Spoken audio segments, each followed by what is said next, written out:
London Drugs refused to pay the ransom, and data was leaked. Another epic fail from Google in AI. Meta's chief scientist tells students that large language models aren't worth studying. And more bad news on the risk of kids and online activity. All this and more on the Shocking Truth edition of #Trending. I'm your host, Jim Love. Let's get into it. London Drugs has confirmed that some of its corporate data has been leaked online by the Lockbit ransomware group. This follows the Canadian pharmacy chain's April 28th cyber attack that forced temporary store closures. If you remember, Lockbit demanded a $25 million ransom payment, and although there were rumors that the company was at least negotiating, in the end, they didn't pay the ransom. And in a statement, London Drugs said, we quote, "We are aware that some of these exfiltrated files have now been released. London Drugs is unwilling and unable to pay ransom to these cyber criminals." The leaked files, around 300 gigabytes in size, include human resources records, medical notes detailing issues like sexual assault, financial data, legal documents, and more. One cybersecurity analyst, Brent Callow, likened the data dump to kidnappers killing a hostage after the ransom demands went unmet. "This is like kidnappers killing their hostage," he said. "They're giving up on being able to monetize the attack, and they're releasing the info as a warning to future victims." London Drugs maintains there's still no evidence that customer data or primary employee databases were compromised. However, impacted corporate staff will be notified and offered assistances such as credit monitoring services. And the company is also committed to a full investigation and disclosure to any affected people of precisely what data has been leaked. The company continues working with law enforcement, and the investigation goes on. The chief AI scientist at Meta had some contrarian advice for students looking to get into the AI space at the Vivatech conference in Paris. LeCun stated, "If you're a student interested in building the next generation of AI systems, don't work on large language models. This is in the hands of large companies. There's nothing you can bring to the table." LeCun, a pioneer in the development of convolutional neural networks, instead urged students to focus on developing next-generation AI that can overcome the limitations of large language models like GPT-3 and 4. Eventually, all our interactions with the digital world will be mediated by AI assistants. This will be extremely dangerous for diversity of thought, for democracy, and for just about everything if a small number control it all, LeCun warned. His comments come as the AI community is divided on the future trajectory, whether to continue scaling up transformer-based language models or explore new architectures entirely. Some experts believe moving away from transformer models could lead to breakthroughs comparable to GPT-4. However, large language models continue advancing rapidly, with models like GPT-4o demonstrating multimodal capabilities and understanding video and audio natively. As Sam Altman stated, training data may also no longer be a bottleneck for further scaling up of these models. Despite that, LeCun's advice rings out and makes a lot of sense. And it also exhibits a rare candor.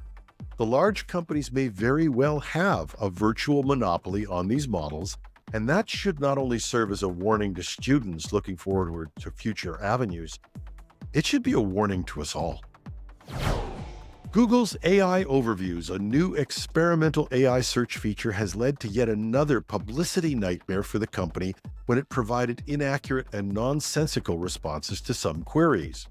The AI-powered tool was supposed to summarize and provide insights from search results, and it's told users things like using non-toxic glue to help cheese stick to pizza, and that geologists recommend eating a rock per day will ensure that you get your supply of necessary minerals. These glitches have been widely mocked on social media, no surprise.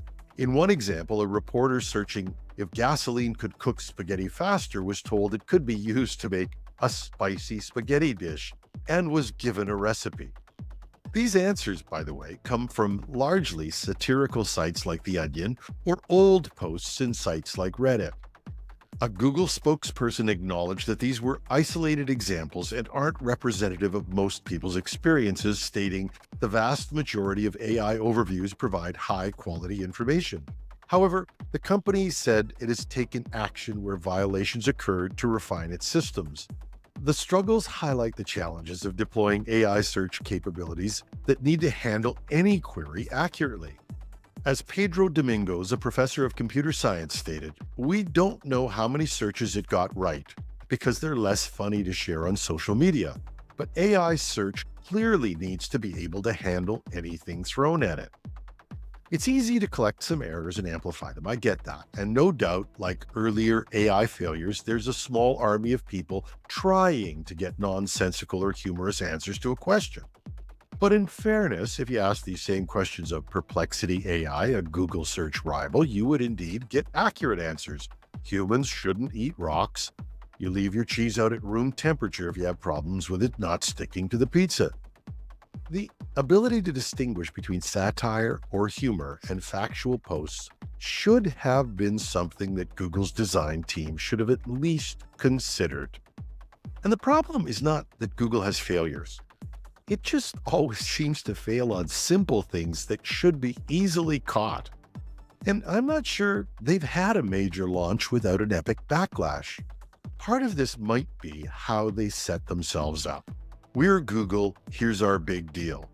Maybe, just maybe, they could have released this and said, it's new, it's going to make stupid mistakes, try and break it, and then thanked the people who found the problems.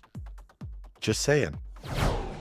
Just when I thought I'd lost the capability to be shocked, alarming new research from the University of Edinburgh's Childlight Initiative estimates that over 300 million children globally faced online sexual exploitation and abuse in the past year alone. The study provides the first global estimate of the crisis's scale. Researchers found that 1 in 8 children, or 12.6%, were victims of non-consensual sexual images, videos, and abusive online interactions like grooming. Paul Stanfield, Childlight's CEO, painted a grim picture, stating, "This is on a staggering scale that in the UK alone equates to forming a line of male offenders that could stretch all the way from Glasgow to London, or filling Wembley Stadium 20 times over." The research highlighted the prevalence of offenders who admitted they would abuse children if assured secrecy. 14 million men in the US, 1.8 million in the UK, and 7.5% of those sampled in Australia. And yes, this exists in Canada. Grace Tame, a survivor who now runs a foundation on the issue, warned the crisis is steadily worsening thanks to advancing technologies enabling instantaneous creation and distribution of abuse material. Stephen Kavanagh of Interpol called it a clear and present danger, requiring a unified global response, including better investigator training and data sharing.